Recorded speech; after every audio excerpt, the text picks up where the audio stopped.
Hey folks, my name is Mason and welcome to my shop. Today I want to talk a little bit about squares. Now you can spend $5 on a plastic square from Harbor Freight, or you can spend $150 for effectively the same square from Woodpeckers. But at the end of the day, it really only matters if that square is 90 degrees.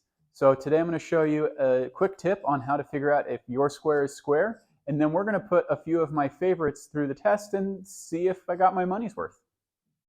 So the quick and easy way to figure out if your square is indeed square is you put your square up against the workpiece, strike a line. I'm using a fine tip pen here. You would probably want to use something sharper like a mechanical pencil. Flip your piece over 180 degrees, strike a line, and any separation between these 2 points here is double your error. So this one's actually pretty good for rough carpentry. So this is the name brand Milwaukee, and then at Home Depot they sell the Empire brand of marking tools.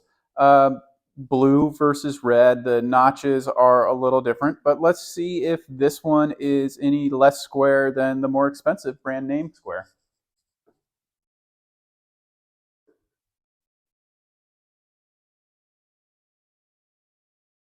All right, so it is out a little bit, but about the same.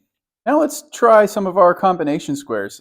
This Irwin 6-inch combo square has been one of my favorites. I like how small it is, and it's served me well, but let's see if it's actually any good.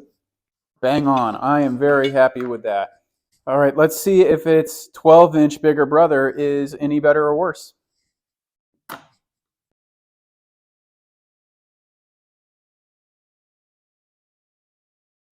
That looks pretty good. Finally, this is a carpenter's square. I think everyone should have it in their toolbox, but let's see just how square it is.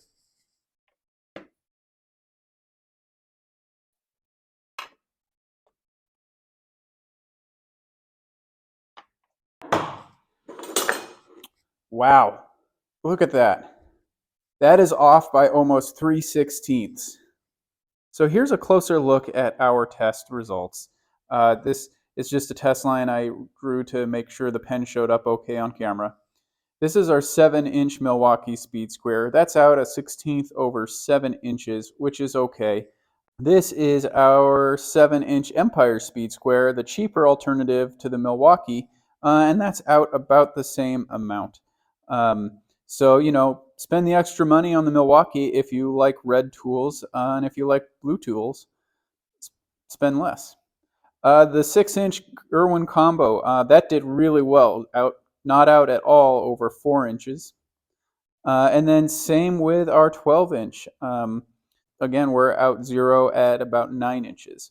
Now, the real surprise here is the Carpenter Square. I thought that thing was going to be bang on because it is so sturdy, but wouldn't you know, it's out almost 3/16 over 22 inches. Now, one thing to keep in mind is that your true error is actually only half the distance between the two lines because we've flipped the thing over to exaggerate the difference.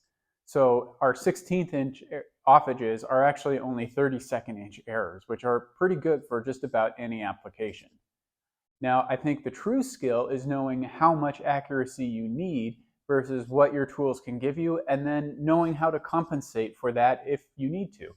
So like a framer is probably only going to need a 16th to an 1/8 inch accuracy, but fine furniture, trim, cabinetry, you probably need 32nd or 64th inch. And knowing how to get that out of your tools is important. One thing's for sure though, this square has just been dropped too many times.